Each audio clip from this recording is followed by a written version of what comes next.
Hello दोस्तों। और आप लोगों के सामने मैं फिर एक वीडियो लेकर आया हूँ जो क्या नाम है कि सोचा थोड़ा सा सिंगल फेज इंडक्शन मोटर भी पढ़ा दूँ। तब उसके बाद हम लोग न्यूमेरिकल चालू करेंगे थ्री फेज इंडक्शन मोटर का और सिंगल फेज का उसमें भी चालू करेंगे। तो लगभग बहुत ज़्यादा सिंगल फेज और थ्री फेज इंडक्शन मोटर में बहुत ज़्यादा वो नहीं है न्यूमेरिकल हमको स्टार्ट करना था, मगर हम सोचे कि सिंगल फेज इंडक्शन मोटर को पढ़ाने के बाद उसके बाद थ्री फेज इंडक्शन मोटर का जितना न्यूमेरिकल रहेगा सिंगल फेज इंडक्शन सारा लगवा देना है वन बाय वन करके। मगर सिंगल फेज इंडक्शन मोटर का आपको कॉन्सेप्ट पढ़ाया जाएगा, अच्छे से पढ़िएगा। हमने न्यूमेरिकल जरूर लगवाएंगे, ये आप सोच लीजिए कि मैं न्यूमेरिकल छोड़ूंगा नहीं। न्यूमेरिकल इसलिए लगाना है, उससे आपका कॉन्सेप्ट मजबूत होता है और कॉन्सेप्ट से ही आपका न्यूमेरिकल बनता है। तो आपको न्यूमेरिकल मैं लगवाऊंगा, छोड़ूंगा नहीं। तो आप इस बात को भूल जाए। सिंगल फेज इंडक्शन मोटर खत्म होने के बाद आपको मैं सारे न्यूमेरिकल लगवा दूंगा। सिंगल फेज इंडक्शन मोटर आप अच्छे से पढ़िएगा। तो मेरी वीडियो अगर अच्छी लग रही हो तो लाइक और सब्सक्राइब करें, अपने दोस्तों के साथ शेयर कीजिए, क्योंकि आपका मोटिवेशनल ही मेरे को वीडियो बनाने में हेल्पफुल करता है। तो मेरा आपसे यही निवेदन है कि आप लोग अच्छे से पढ़िएगा, ठीक।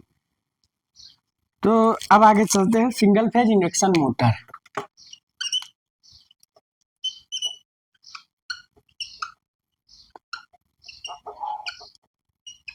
या single phase motor. Single phase कहते हैं, सिंगल फेज मोटर हम बात करते हैं, सिर्फ single phase motor. Single phase motor induction छोड़ दो, सिर्फ सिंगल फेज मोटर की बात करते हैं। क्यों जरूरत पड़ी पढ़ाने से पहले क्यों जरूरत पड़ी? इसलिए जरूरत पड़ी कि मान लो हमारा क्या है, अब यहां से ये आपका पावर हाउस है। क्या है? Power house. पावर हाउस नहीं, जनरेटिंग स्टेशन है। जनरेटिंग स्टेशन, यहाँ से बिजली पैदा हुई 11 केवी। तो यहाँ से स्टेप अप करके जितना बनाया गया, मान लो 220 केवी की पावर वोल्टेज जा रही है या 220 मेगावाट की, यहाँ से पावर जनरेट हुई। तो यहाँ क्या है, अभी हमने ट्रांसमिशन डिस्ट्रीब्यूशन पढ़ाया नहीं, बहुत अच्छा सब्जेक्ट। तो हमने क्या है यहाँ क्या है, तो जनरेटिंग स्टेशन से जब पावर हुई तो हमने स्टेप अप ट्रांसफार्मर लगा दिया। क्या लगा दिया? स्टेप अप ट्रांसफार्मर लगा दिया, ठीक। तो जब स्टेप अप ट्रांसफार्मर लगा दिया तो 11 केवी जब जनरेट हुई, वो 11 केवी को 220 या 440 केवी में कन्वर्ट कर दिया। 11 केवी की पावर जनरेट हुई, या हम इसे 200 11 केवी की जनरेट हुई। तो 11 केवी पर अगर हमारा जनरेशन हो रहा है तो हम यहाँ से स्टेप अप करके 440 केवी भी बना सकते हैं। फिर यहाँ से अगर बहुत ज्यादा स्मॉल, बहुत ज्यादा लॉन्ग डिस्टेंस नहीं है, 100 150 200 250 किलोमीटर तक, तो हम एसी पावर करेंगे, ठीक। तो यहाँ स्टेप अप से एसी कर रहे हैं, ट्रांसमिट भी कर रहे हैं, डिस्ट्रीब्यूट भी कर रहे हैं। तो ट्रांसमिट भी किए, उसके बाद स्टेप डाउन कर दिए, स्टेप डाउन ट्रांसफार्मर लगा दिए। थोड़ा समझिएगा, मेरा बताने का मतलब यही, थोड़ा समझाना है। तो यहाँ से हमने एसी भेजा स्टेप अप करके, उसके बाद स्टेप डाउन कर लिया। क्या कर लिया? स्टेप डाउन कर लिया। अब स्टेप डाउन करने के बाद हमको कितना चाहिए, तो यहाँ हमने बनाया सब स्टेशन। क्या बनाया? Sub station. तो यहाँ हमने सब स्टेशन बनाया। अब हमको यहाँ चाहिए कितना? 440 वोल्ट। या 415 वोल्ट। अब 440 वोल्ट आ गया। अब ये क्या करेगा, ये जो डोमेस्टिक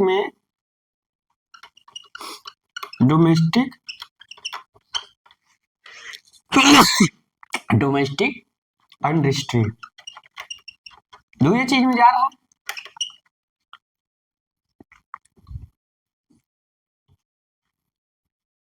इन दो में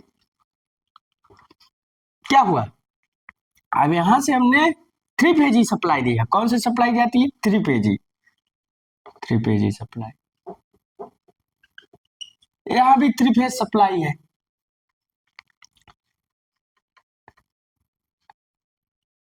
यहाँ भी हम 3 फेज सप्लाई दे रहे हैं, यहाँ भी आपका 3 फेज सप्लाई है। उसके बाद हम घरों में भेजने से पहले यहाँ क्या करते हैं, हम लोग सिंगल फेज सप्लाई घरों में भेजते हैं। मान लीजिए कहीं कहीं इंडस्ट्री में 3 फेज सप्लाई यहाँ आ रही है, यहाँ से हम लोग 3 फेज सप्लाई भेज रहे हैं, यहाँ भी 3 फेज सप्लाई है, 3 फेज सप्लाई, ठीक। तो 3 फेज यहाँ भी जा रही, 3 फेज यहाँ भी जा रही। अब क्या हुआ, सब स्टेशन से हम लोग क्या किए कि इसको डोमेस्टिक में घरों में सिंगल फेज सप्लाई की आवश्यकता होती है, सिंगल फेज सप्लाई, तो यहाँ सिंगल फेज भेज दिए। अब इंडस्ट्री में 3 फेज, जैसे बड़ी इंडस्ट्री है तो वहां हम लोग 3 फेज भी आवश्यकता होती है और सिंगल फेज भी आवश्यकता होती है। क्या आवश्यकता होती है, 3 फेज भी आवश्यकता होती है और सिंगल फेज भी आवश्यकता होती है। अब बात किया जाए सिंगल फेज की, बात करें हम, अब देखो सिंगल फेज हम मोटर की बात करेंगे, उसी के हम थोड़ा सा समझाना चाह रहे हैं। तो सिंगल फेज हमारा सिंगल फेज सप्लाई के लिए 220 वोल्ट या 230 वोल्ट, ऐसे 215 वोल्ट ऐसे लगभग रेटिंग में बोलते हैं, इतना सप्लाई हमको चाहिए सिंगल फेज में। और इंडस्ट्री में स्मॉल कार्यों में, किसमें, स्मॉल कार्य में, स्मॉल वर्क में, वहां हम लोग सिंगल फेज सप्लाई देते हैं। अब स्मॉल कार्य क्या हो गया, जैसे डोमेस्टिक का स्मॉल वैसे इंडस्ट्री का स्मॉल, देखो हम समझाते हैं। तब यहाँ क्या है 230 215, तो क्या है यहाँ में समझिए, अब इस बात को अच्छे समझिए। तो यहाँ क्या है, अब हमको क्या चलाना है, लोड होता है, यहाँ कई प्रकार का लोड होता है, यहाँ भी कई प्रकार का लोड होगा। अब कौन कौन से लोड होंगे, लोड तो एक आपका हो गया पंखा होगा, फैन हो गया, कूलर हो गया,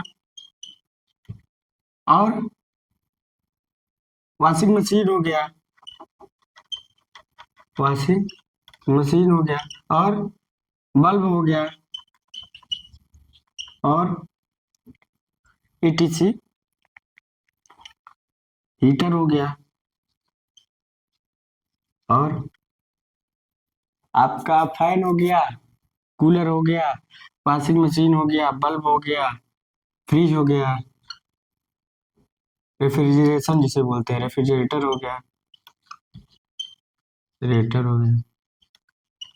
इतने चीजों के लिए हमको सिंगल फेज सप्लाई की आवश्यकता होती है। किसकी, सिंगल फेज और 50 हर्ट्ज, ये चीज याद रखिएगा। सिंगल फेज 50 हर्ट्ज और 230 वोल्ट, इतनी हमको रिक्वायरमेंट की आवश्यकता होती है। सिंगल फेज 50 हर्ट्ज 230 वोल्ट, वो भी AC,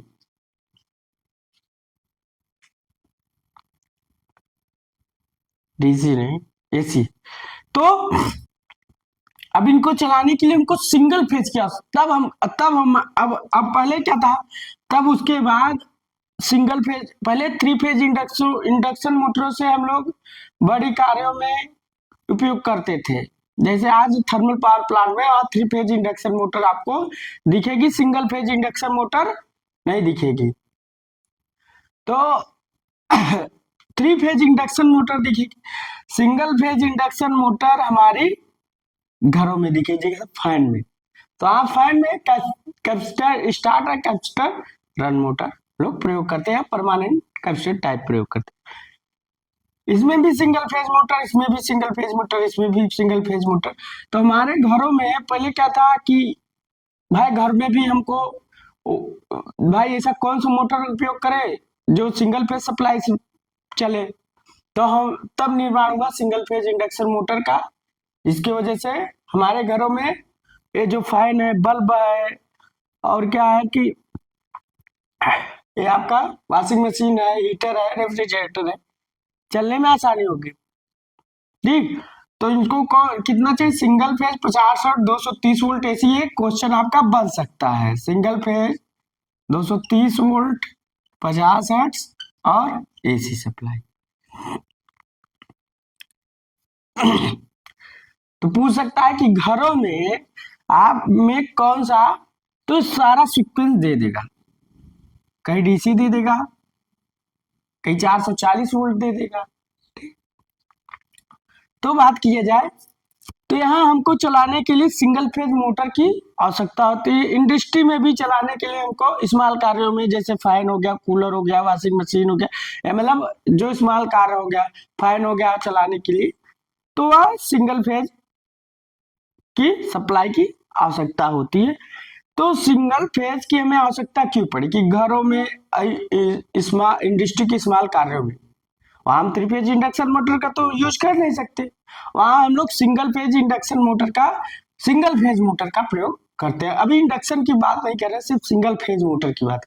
वहां हम सिंगल फेज मोटर का प्रयोग कर सकते हैं। सिंगल फेज 230 वोल्ट 50 हर्ट्ज ऐसी सप्लाई।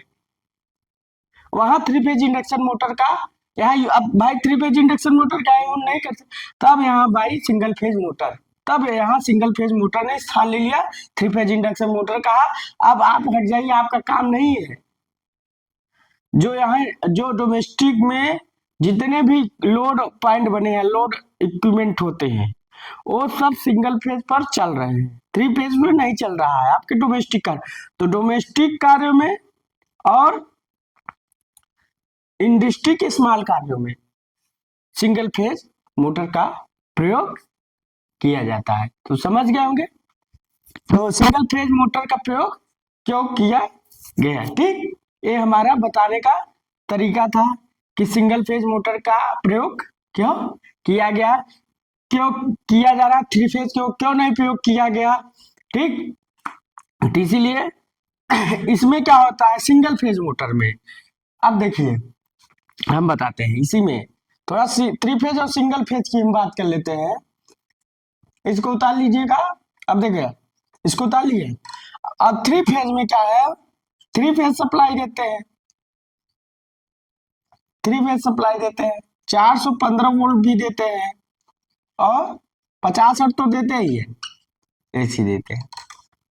यहाँ 3 फेज सप्लाई दे रहे हैं 3 फेज इंडक्शन 3 फेज मोटरों में, और यहाँ सिंगल फेज मोटर, ये आपका single phase motor, phase motor, और ये आपका 3 फेज मोटर। याद रखिएगा, लिख लीजिएगा, पॉइंट आपका नोटेड। इसको उतार लेंगे तो हम बताते हैं। थोड़ा 3 फेज और सिंगल फेज की हम बात करते हैं, तो इसको तो आप लोग उतार लेंगे।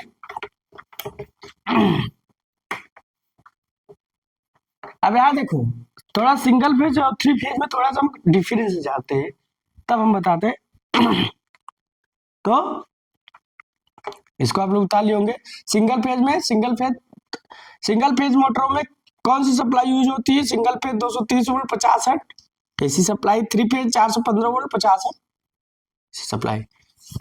अब देखिए, अब हम बात करते हैं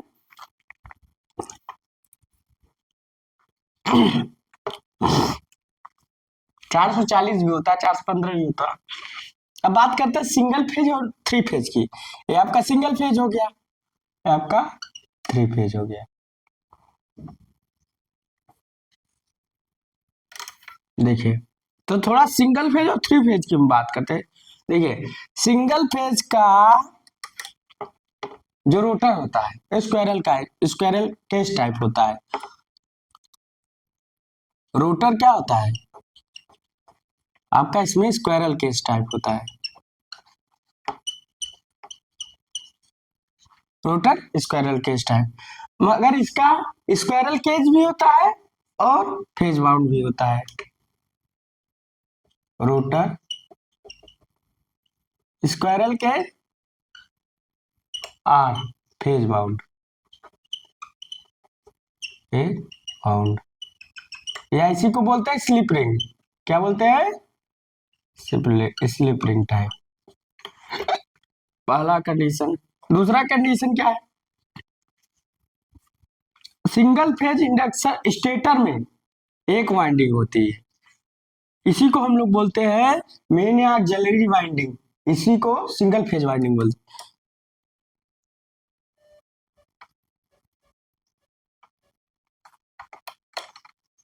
इन सिंगल फेज मोटर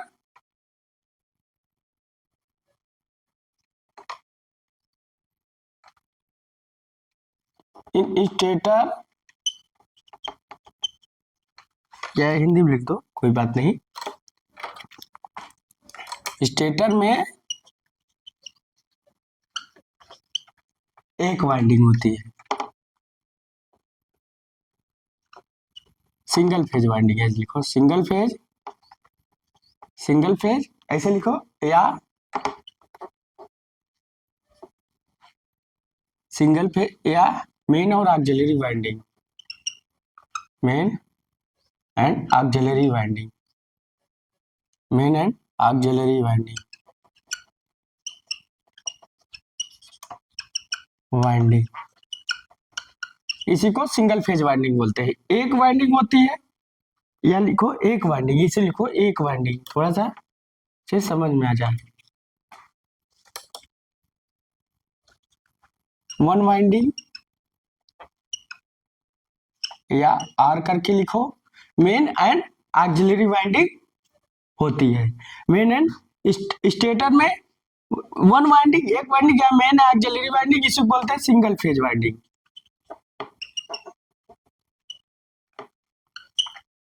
अब बात करें अगर थ्री फेज में क्या होती है, थ्री फेज में आपकी तीन वाइंडिंग होती है स्टेटर में होती, रोटर में नहीं।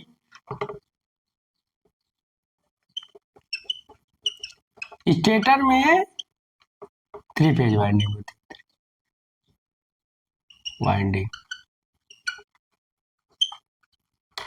होती है। थोड़ा सा हम लेसन पढ़ लिए। थ्री फेज, अगर थ्री फेज की बात करें, हम सिंगल फेज और थ्री फेज की बात करें, स्टेटर वाइंडिंग से, थ्री फेज के स्टेटर वाइंडिंग से क्या होता है, थ्री फेज के स्टेटर वाइंडिंग से, सिंगल फेज के स्टेटर वाइंडिंग से दो या चार टर्मिनल निकलते हैं जो टर्मिनल बॉक्स में जाते हैं। तो सिंगल फेज मोटर के स्टेटर वाइंडिंग से, स्टेटर वाइंडिंग, एक क्वेश्चन बन सकता है, कुछ भी क्वेश्चन बन सकता है, स्टेटर वाइंडिंग से टू और फोर टर्मिनल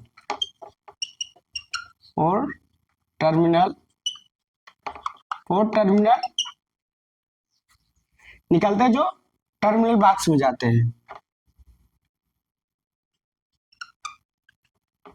दो या चार टर्मिनल निकले होते हैं, लिख दे टर्मिनल निकल कर टर्मिनल बॉक्स में जाते हैं।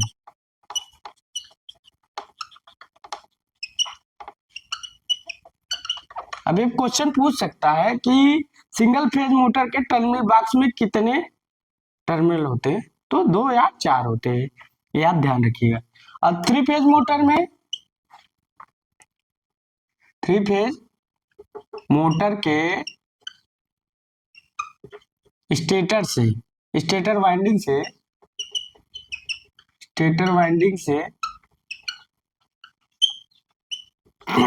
6 टर्मिनल निकलते हैं, ये चीज याद रखिएगा। 6 टर्मिनल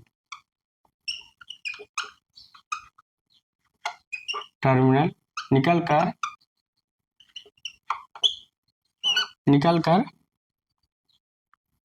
6 टर्मिनल निकल कर टर्मिनल बॉक्स में जाते हैं, बॉक्स में जाते हैं। चलो अब बात करते हैं अगला। सिंगल फेज मोटर में सेंट्रीफ्यूगल स्विच होता है, क्या होता है? Centrifugal switch present in centrifugal switch, centrifugal switch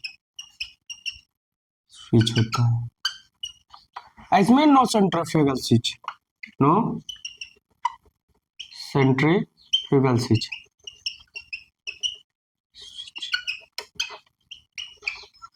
और क्या होता है?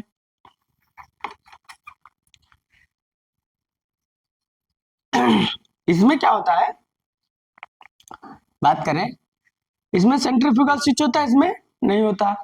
और एक बात और करें कि फ्रैक्शनल हार्स पावर होती है, फ्रैक्शनल हार्स पावर मोटर होती है, small fractional horse power motor होती है। इंटीग्रल हार्स पावर मोटर होती है, कौन सी?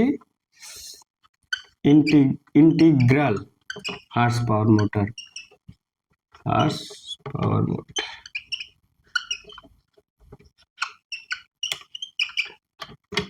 तो इतना सिंगल फेज इंडेक्स, देखो इसको फ्रैक्शनल हार्स पावर मोटर बोलते हैं, इसे इंटीग्रल हार्स पावर मोटर बोलते हैं, तो याद रखिएगा। तो इसमें पॉइंट सारे बन रहे हैं, बता लीजिए इसको। तो इसमें पॉइंट सारे बन रहे हैं कि सिंगल फेज और 3 फेज इंडक्शन मोटर में क्या डिफरेंस होना चाहिए, और क्या डिफरेंस होता है। कहीं कंफ्यूजन होता है, कहीं लोग फंस जाते हैं, कहीं इसी में घुमा देता है एग्जामिनर। तो घूमना नहीं, आपको सारे काम से पता होना चाहिए, बता लीजिए।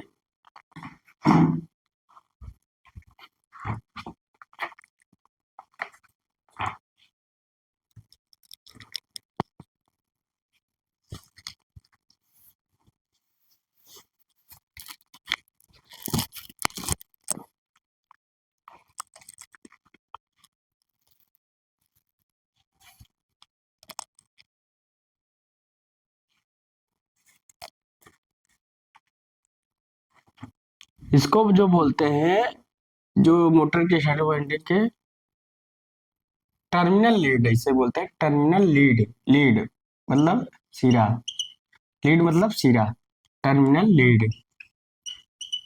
6 सिरे निकल कर, अब सही हुआ। ऐसे इसमें भी लीड कर लीजिएगा, टर्मिनल लीड निकल कर